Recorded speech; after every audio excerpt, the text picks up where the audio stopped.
வணக்கம் நண்பர்களே. கார்த்தி ரேவதி சீரியல் சியமா பரபரப்பாக போயிட்டு இருக்குன்னே சொல்லலாங்க. பரபரப்பான கட்டத்தில் நம்ம ரேவதிக்கு உண்மை தெரிய வருது. கார்த்தி மாமா என்னோட கணவர் அப்படின்னு உள்ள விஷயத்தை தெரிஞ்சு ஷாக்காகவே நிற்கிறாங்க. அம்மா என்னன்னு இருந்தாலும் கல்யாணம் ஆன என்ன ஒருத்தருக்கு கல்யாணம் பண்ணி வச்சிடணும், இந்த உறவை அறுத்து விடணும்னு நின்று இருக்காங்க.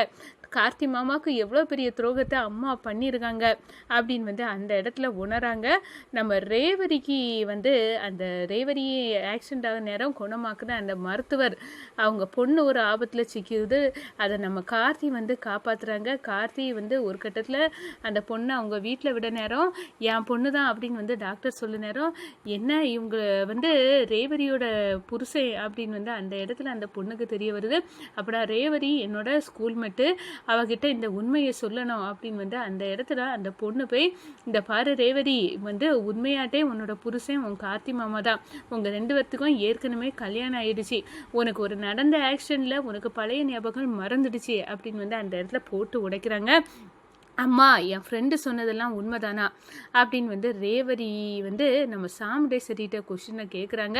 சாமுண்டேஸ்வரி அரண்டு போய் நிற்கிறாங்க. அதை பற்றி தாங்க இந்த வீடியோக்குள்ளே பார்க்க போகிறோம். அதுக்கு முன்னாடி சேனலுக்கு லைக் அண்ட் சப்ஸ்கிரைப் பண்ணுங்கள் ஃப்ரெண்ட்ஸ். பக்கத்தில் இருக்க பெல்லைக்கானையும் கிளிக் பண்ணுங்கள். அப்போ தான் நான் போட்டுற ஒவ்வொரு வீடியோவும் நோட்டிஃபிகேஷனாக உங்களுக்கு கிடைக்கும். வாங்க ஃப்ரெண்ட்ஸ் வீடியோக்குள்ளே போகலாம்.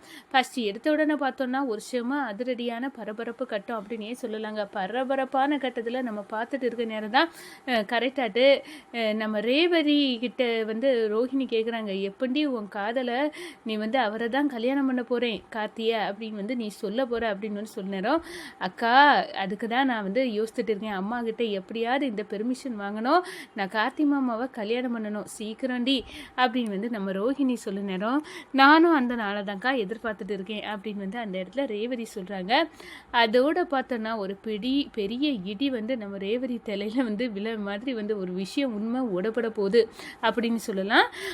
ஏன்னா நம்ம கார்த்தி ரோட்டில் போயிட்டு காரில் போயிட்டு இருக்க நேரம் ஒரு கட்டத்தில் ஒரு பொண்ணை 2-3 பேர் சேர்ந்து பிடிச்சி கொடுமைப்படுத்திட்டு இருந்தாங்க. அதை பார்க்குறாங்க. அப்போ தான் ரவுடிக பிடியில் இருந்து அந்த பொண்ணை மீட்கிறாங்க.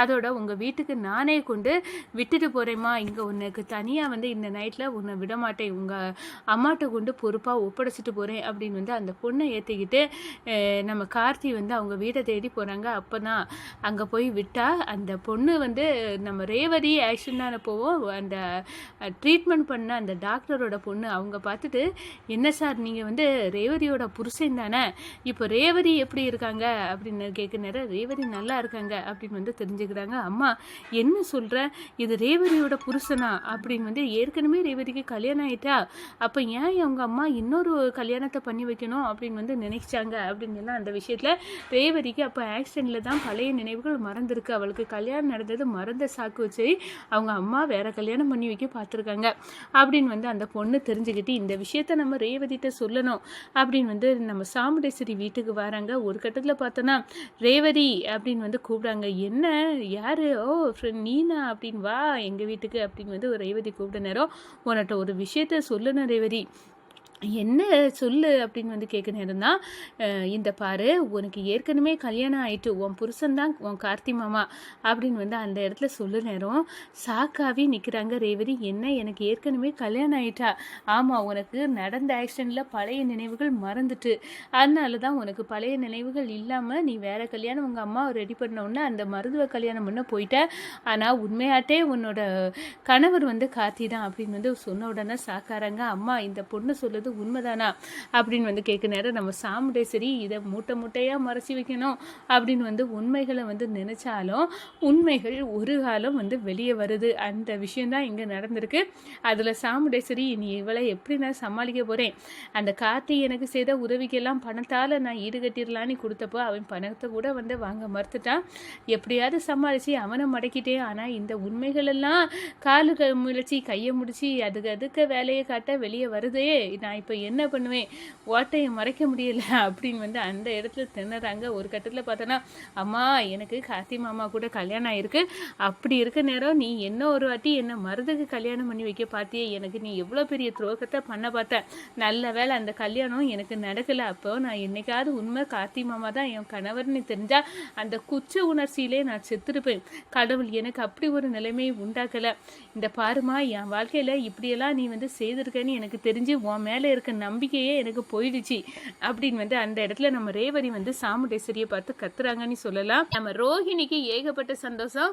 உண்மையெல்லாம் தானாலே வெளியே வருது பாரு, எங்கிட்ட எல்லாம் சொல்லக்கூடாது ரேவதி கிட்ட அப்படின்னு வந்து நீ சத்தியம் வாங்கிட்டமா, ஆனால் எங்கள் மூலமாக வரட்டாலும் தனியாக உண்மை ஆட்டோமேட்டிக்காக வெளியே வருதுல்ல, இதுதான் அப்படின்னு வந்து அந்த இடத்துல வந்து நினைக்கிறாங்க. நம்ம சாமுண்டேஸ்வரியை பார்த்து, போதுமா, இதுக்கு மேலே நீ போட்டு ட்ராமா எல்லாம் எனக்கு தேவையில்லை, இனி நான் கார்த்தி மாமா கூட தான் வாழ போகிறேன் அப்படின்னு வந்து பெட்டி படுக்கைகளை சுருட்டிக்கிட்டு நம்ம ரேவதி கார்த்தியை தேடி போக ஆரம்பிச்சிட்டாங்க. அந்த சைடு இப்போ நேராக பாட்டி வீட்டுக்கு போய், பாட்டி உண்மையை சொல்லுங்க, என் வாழ்க்கையில் என்னென்னமோ நடந்து போச்சு, என்னோட புருஷன் கார்த்தி மாமா தானா அப்படின்னு வந்து கேட்க நேரம், எங்கள் 2 பேருக்கும் கல்யாணம் ஆயிருக்கா பாட்டி, எனக்கு தலையே வெடிச்சிடும் போல இருக்குது, எங்கள் அம்மா தான் உண்மையை மறைச்சாங்கன்னா நீங்களும் உண்மையை சொல்லுங்க, எனக்கு தெரிஞ்சுக்கணும் பாட்டி அப்படின்னு சொல்ல நேரம் நம்ம பாட்டி வந்து அவங்க கல்யாண ஃபோட்டோவை எடுத்து காட்டுறாங்க. அப்படியே அரண்டு போய் நம்ம ரேவதி அதை எடுத்து பார்க்குறாங்க. ஓ, என் வாழ்க்கையில் இப்படியெல்லாம் நடந்திருக்கு அப்படின்னு வந்து அந்த இடத்துல வந்து கவி அப்படியே அதிர்ச்சியில் நிற்கிறாங்க.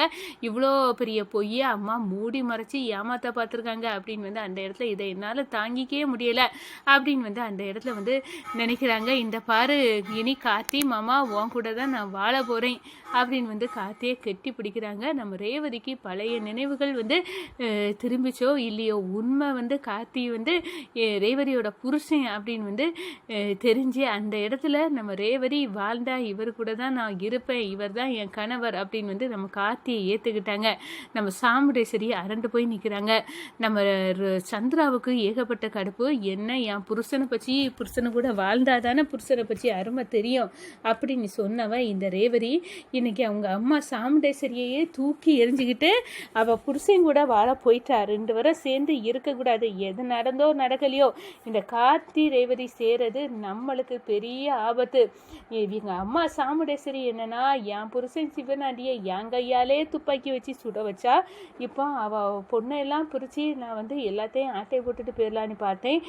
ரேவதி என்னன்னா, அம்மாவை தூக்கி எரிஞ்சுக்கிட்டு எனக்கு புருஷன்தான் முக்கியம் அப்படின்னு வந்து உண்மையை தெரிஞ்சுக்கிட்டு போயிட்டா. ஆனால் அவங்க 2 பேர்த்தையும் சேர விடக்கூடாது. கார்த்தி ரேவதி 2 பேர்த்தையும் சேராமல் இருக்க ரேவதிக்கு உயிரை எடுத்தே ஆகணும் அப்படின்னு வந்து நம்ம சாமுண்டேஸ்வரிக்கு வந்து எப்படியாவது என் பொண்ணு வந்து என்னை தேடி வரணும்னு நினச்சிட்டு இருக்காங்க. இந்த சைடு நம்ம சந்திரகலா ரேவதியின் உயிரை எடுத்தே ஆகணும் அப்படின்னு வந்து கங்கணம் கட்டிட்டு இருக்காங்க. ஏன்னா 2 பேரும் ஒன்று சேர்ந்தா நம்மளுக்கு தான் ஆபத்து. நம்மளை பற்றிய உண்மையெல்லாம் அக்கா கறிக்கிட்ட போட்டு உடைச்சி நம்மளும் இந்த வீட்டை விட்டு விரட்டி தள்ளிடுவாங்க. பிரிஞ்ச குடும்பம் ஒன்று சேர்ந்துடும், அது நடக்கக்கூடாது அப்படின்னு வந்து அந்த இடத்துல நினைக்கிறாங்கங்க நம்ம சந்திரா.